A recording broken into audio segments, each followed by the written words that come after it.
Morning walk से आने के बाद मधुसूदन जी थोड़े से उदास दिख रहे थे तो सुहासिनी जी ने पूछ दिया, क्या बात है भावेश के पापा, आज आपके चेहरे पर दोस्तों की हंसी नहीं दिख रही है। पहले तो घर में प्रवेश खुशी का तेज लेकर होता था, पर आज वो खुशी कहीं गायब दिख रही है मुझे। क्यों, आज आपकी मंडली नहीं आई थी क्या? अरे नहीं सुहासिनी, ऐसी बात नहीं है। आज आए तो सभी थे, पर वो चाचा जी थे ना, जो हमारी ग्रुप में सबसे बुजुर्ग है, उनकी ज़िंदगी की सच्चाई से मिलकर आ रहा हूँ तो मन थोड़ा उदास हो गया। ऐसा क्या हो गया उनके साथ भावेश के पापा? अरे क्या बताऊं, उन्होंने अपनी जवानी में कभी अपने बारे में नहीं सोचा। शायद उसका ही परिणाम भुगत रहे हैं।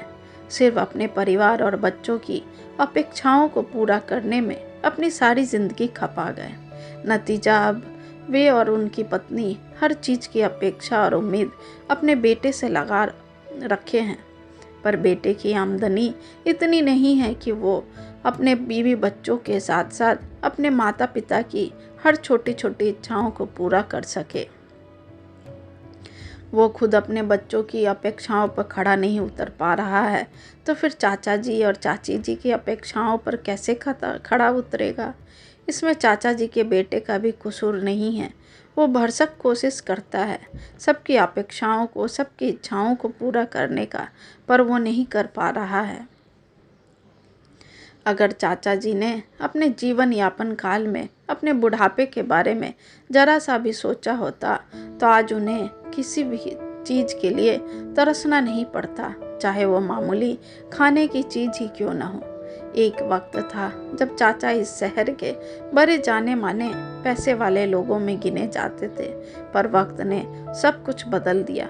सबकी जरूरतों को पूरा करते करते खुद को ही भुला दिए। आज चाचा जी के जीवन की दास्तां सुनकर हम सभी दोस्तों ने अपने अपने भविष्य के लिए अभी से इंतजाम करने का सोच लिया है, ताकि हमें हमारा बुढ़ापा सुकून से काटने को मिले। जी बिल्कुल सही कह रहे हैं आप भावेश के पापा, भला हम भी क्यों अपने बेटे पर बोझ बने, और किस लिए भावेश से किसी तरह की उम्मीद या अपेक्षाएं बांध कर रखना। वही तो मैं भी कह रहा हूँ, क्यों रखूँ मैं अपने बेटे से कोई अपेक्षा सुहासिनी जी, जब मैं खुद इस काबिल हूँ। मैंने हमारे बुढ़ापे की सारी तैयारी अभी से ही कर रखी है। हम दोनों कभी अपने बच्चों पर बोझ नहीं बनेंगे और ना ही उनकी अपेक्षाओं की उम्मीद लगा कर बैठेंगे। आखिर उसकी भी तो जिंदगी है, वो भी तो अपने मन मुताबिक जीवन जिएगा। 10-10 लाख के 2 FD पेपर पर साइन करते हुए मधुसूदन बाबू बोल रहे थे, पर इस FD से हमारा बुढ़ापा कैसे सुरक्षित हो जाएगा भावेश के पापा? अब जरा ठीक से समझाएं, मुझे तो कुछ पल्ले ही नहीं पड़ रहा है। समझना क्या है इसमें सुहासिनी, कल को हमारा बेटा बड़ा होगा, उसकी भी शादी होगी, उसके भी बच्चे होंगे, परिवार बढ़ेगा तो खर्चे भी बढ़ेंगे, और ऐसे में हम भी उससे एक उम्मीद बांध लेंगे कि वो हमारी सभी ज़रूरतों को पूरा कर दे।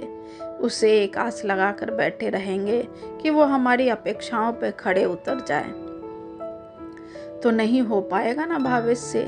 इसलिए मैं अभी से ही अपने और तुम्हारे बुढ़ापे का पूरा इंतजाम कर रहा हूँ, ताकि हमें किसी से उम्मीद लगा कर नहीं बैठना पड़े और ना ही हाथ फैलाना पड़े। आज मैं अच्छा कमा रहा हूँ तो सब फिक्स कर देता हूँ, ताकि जब हमारी उम्र 55 के पार हो जाए तो हमें पैसे आते रहें और हम उन पैसों से अपनी ज़रूरतों को पूरा कर सके। 15 साल बाद क्या हो किसने देखा है सुहासिनी जी? कहते हुए सुहासिनी जी को भी 2 पेपर देते हैं साइन करने के लिए। समय तेजी से बढ़ता चला गया और देखते देखते भावेश और भाविका की शादी हो जाती है। भाविका अपने ससुराल में खुश थी और भावेश कायरा के साथ खुश था। मधुसूदन जी की समझदारी ने भावेश और कायरा पे कोई बोझ नहीं डाले। 65 साल की उम्र में भी दोनों पति पत्नी सुखपूर्वक अपनी खुशियों के अनुसार जीवन व्यतीत कर रहे थे। साथ में समाज को एक संदेश भी दे रहे थे कि अगर आप अपने बुढ़ापे की ज़िंदगी के लिए जवानी में ही सोच लेंगे तो बेटे के ऊपर कोई अतिरिक्त बोझ नहीं बढ़ता, क्योंकि इसी उम्र में लोगों के आधे पैसे सिर्फ बीमारी में ही निकल जाते हैं, जो काफ़ी मुश्किल होता है एक बेटे के लिए इकट्ठा करना। और अगर बेटा साधारण कमाने वाला है तो ये मुश्किल और भी बढ़ जाती है, जिसकी वजह से घर का माहौल भी खराब हो जाता है और वहाँ कला रूपी पौधा उग जाता है।